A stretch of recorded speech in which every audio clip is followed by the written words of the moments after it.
Good morning students. मैं Sandeep Pandita teacher BHS Manjhar से आप सबका वेलकम करता हूं।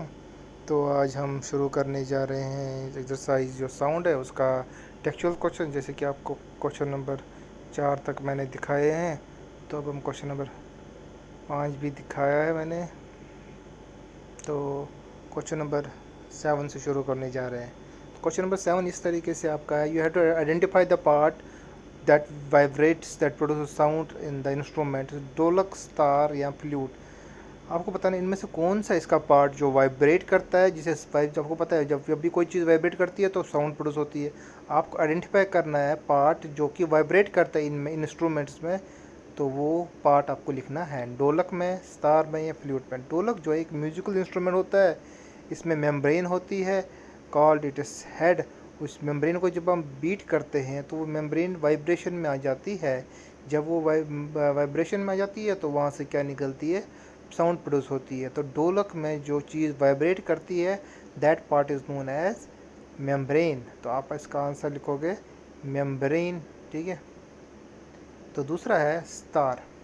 स्टार भी एक म्यूजिकल इंस्ट्रूमेंट होता है, उसमें भी स्ट्रिंग्स लगे होते हैं। जब आप स्ट्रिंग्स को प्लग करते हो, वहाँ वो प्लग स्ट्रिंग्स जो होते हैं वाइब्रेशन में आ जाती है। जैसे वाइब्रेशन में आती है तो वो साउंड प्रोड्यूस हो जाती है। तो वहाँ पे जो पार्ट जो हो वाइब्रेट करता है that part is known as string. अब उसके बाद फ्लूट हो गई बांसुरी। बांसुरी जो होती है अंदर से हॉलो होती, खाली होती है। जब हम हवा मुंह के ज़रिए उसमें डालते हैं, हवा उसके अंदर जो होती पाइप होती है, वो उस हवा को अंदर वाइब्रेशन सेट होती है और उससे वहाँ से प्लीजेंट साउंड निकलती है। तो इसका जो हम कह सकते हैं, इसका एयर कॉलम आप लिखना है, इसका आंसर एयर कॉलम। अब question number 8, what is the difference between noise and music. Noise और म्यूजिक में क्या डिफरेंस होता है। नॉइस जो होता है आपको पता है, pleasant sound that we hear, and the music is, noise is the unpleasant sound that we hear. वो साउंड जो है कानों को पसंद नहीं होती है उसको हम नॉइस कहते हैं, और म्यूज़िक को हम pleasant sound that we over ear wants to hear, जो हमारे कान जो है वो सुनना चाहते हैं। तो the sound which is pleasant over ear is known as music. Sometime music becomes noise. कभी कभी म्यूजिक जो नॉइस होता है, कब म्यूजिक नॉइस बन जाता है, जब हम म्यूजिक को हम एट हाई वॉल्यूम्स पे क्या करेंगे, उसको प्ले करेंगे। तो आपको लिस्ट करना है noise pollution in your surrounding.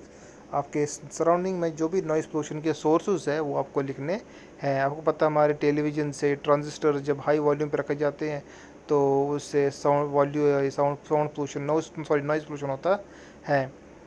तो लाउड स्पीकर्स एंड क्रैकर, जब हम स्पीकर्स होते, लाउड स्पीकर्स जब उनको बहुत देर तक बजाते रहते, चाहे शादियों में हो तो, या क्रैकर जहाँ पटाखे डालते हैं उससे भी बहुत शोर होता है। ये भी नॉइस पोल्यूशन के काजेज़ में आता है। बसेस जो या कार्स या ट्रक्स के हॉर्न्स बार बार वो हॉर्न्स बजाते रहते हैं, वो भी नॉइस पोल्यूशन को इजाफा करते हैं।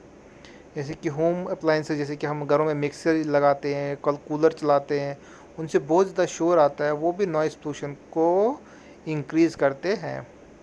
अब नॉइस पोल्यूशन किस तरीके से हमारे लिए हार्मफुल है ह्यूमंस के लिए, क्वेश्चन नंबर 10 है।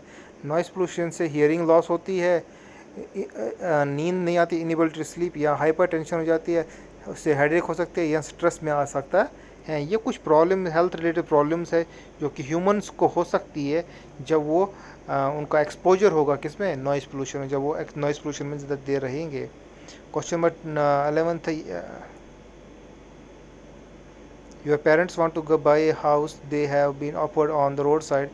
तो आपको कौन सा उनको हाउस प्रेफर करोगे। आप उनको बोलोगे वही घर आप ले लो जो सड़क से 3 लेन दूर हो, क्योंकि जो वो घर होगा वहाँ पे लिमिटेड नॉइस पोल्यूशन होगा, वहाँ पे नॉइस पोल्यूशन नहीं होगा, क्योंकि वहाँ पे गाड़ियों का शोर भी नहीं होगा। सो hence it is better to take the 3 lanes, take the house that is 3 lanes away from the roadside. Sketch larynx and explain its function in your own words. Larynx is a part of a throat जो कि responsible होता है production of sound के लिए, ठीक है।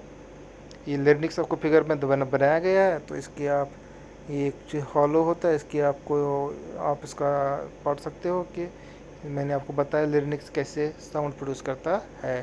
अब lightning, वो भी बताया मैंने आपको कि लाइटनिंग पहले देखी जाती है, बाद में थंडर सुना जाता है, क्योंकि लाइटनिंग की स्पीड ज़्यादा होती है साउंड से। Thank you.